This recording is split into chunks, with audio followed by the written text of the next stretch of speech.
This one changes a little bit because it has negative, so we're just gonna go through what happens here. Still, my first step is to do the opposite of addition or subtraction.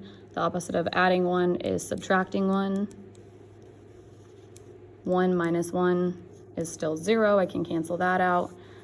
Negative 2a equals, this is negative 19 minus 1. If you want to do keep, change, negative 19 plus negative 1, that's negative 20. You can also think of this as negative 19 and negative 1 already, so I can just put the plus sign right there. Anytime you're subtracting a negative from a negative, it's really like adding. So negative 2a equals negative 20. That was my first step. Now my second step is to do the opposite of multiplying or dividing. This means multiply, so the opposite is going to be dividing. If this is negative, this has to be negative because I want the variable to be positive. We did that in our one-step equations too.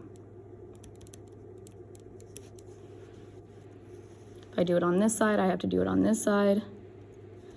It's always staying equal to each other. Negative 2 divided by negative 2 is positive 1, so I have a, bring down my equal sign. Negative 20 divided by negative 2 is a positive 10. You don't have to write the positive sign if you don't want to.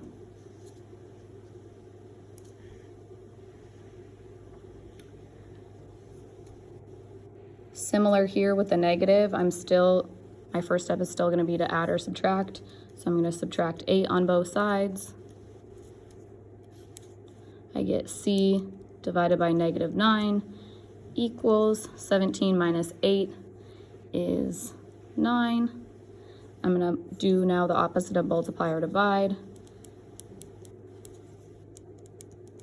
Since this is negative, this also has to be negative, so I can have my positive variable. Those cancel each other out. I get c, bring down my equal sign. 9 times negative 9 is a negative 81.